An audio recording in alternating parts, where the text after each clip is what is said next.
Bapa, Putra, dan Roh Kudus. Amin. Allah yang penuh kasih,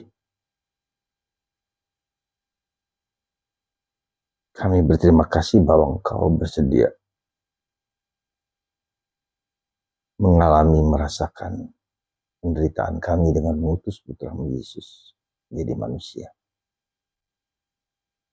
Bantu kami ya Bapa, supaya kami bersyukur atas kehadiran-Mu yang tak pernah luntur dalam sejarah kami manusia. Terpujilah nama-Mu kini dan sepanjang segala masa. Amin. Para saudara,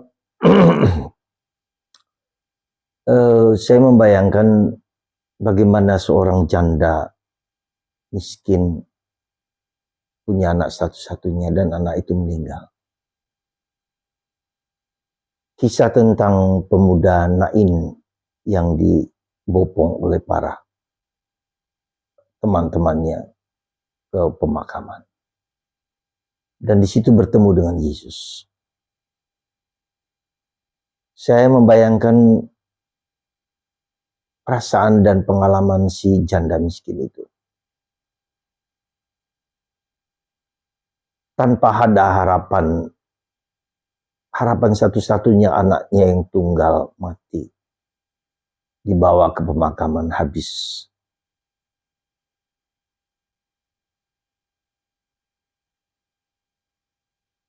Mengapa saya membayangkan itu? Seandainya itu terjadi pada hidupku, satu-satunya harapan akan putranya, dan sekarang putranya dipanggil menghadap Tuhan.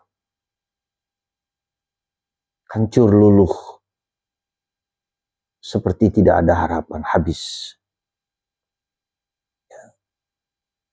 Dan itu yang terjadi pada janda itu, dan seandainya itu terjadi pada saya, pada Anda, pada kita semua. Apakah kata space non-confounded, harapan yang tidak mengecewakan itu, sungguh dapat kita maknai seperti yang dikatakan Yesus. Yesus akhirnya menyentuh pemuda yang mau dimakamkan. Sekali lagi, pemuda yang mau dimakamkan, yang sudah mati, dibawa bersama-sama oleh orang-orang yang menggotong menuju ke pemakaman. Suatu peristiwa yang hampir sulit kita pahami, kita mengerti. Di saat-saat detik seperti itu pun Yesus masih bisa membangkitkan pemuda Nain itu dan hidup kembali. Saya sekali lagi tidak ingin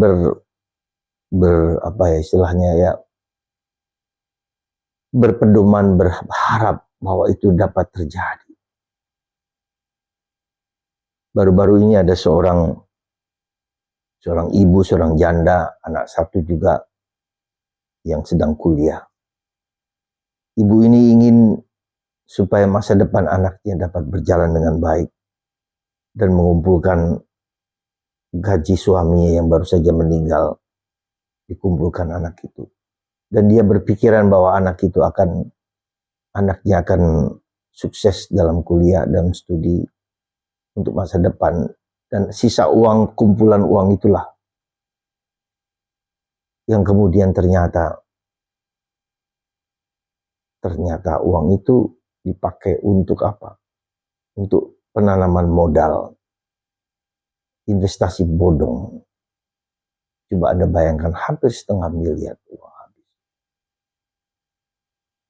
Saya tidak bisa mengerti, tidak bisa paham mengapa itu terjadi. Dan ternyata bodong. Mudah-mudahan kita bisa bayangkan bagaimana hancurnya hati seorang ibu yang ingin masa depan anaknya tapi habis.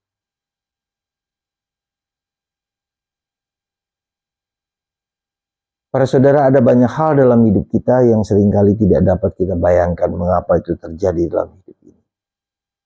Tetapi terjadi dan terjadi. Sehingga membuat orang putus asa, kecewa, marah, sedih, menderita. Maka mari saudaraku, kita masih boleh berharap seperti tahun jubilium ini, yang mengatakan bahwa spes non confundit, pengharapan tidak mengecewakan. Semoga harapan kita tak pernah boleh luntur, persembahkan kepada Tuhan. Detik-detik terakhir pun pasti akan Tuhan penuhi. Semoga rahmat Tuhan mengalir dalam diri kita dan membuat kita berani berkorban dan berani percaya bahwa Yesus segala-galanya. Sekali lagi, Yesus adalah segala-galanya. Berkat Tuhan atas Anda semua. Bapa, Putra, dan Roh Kudus. Amin. Spes non confundit. Pengharapan tidak mengecewakan. Amin.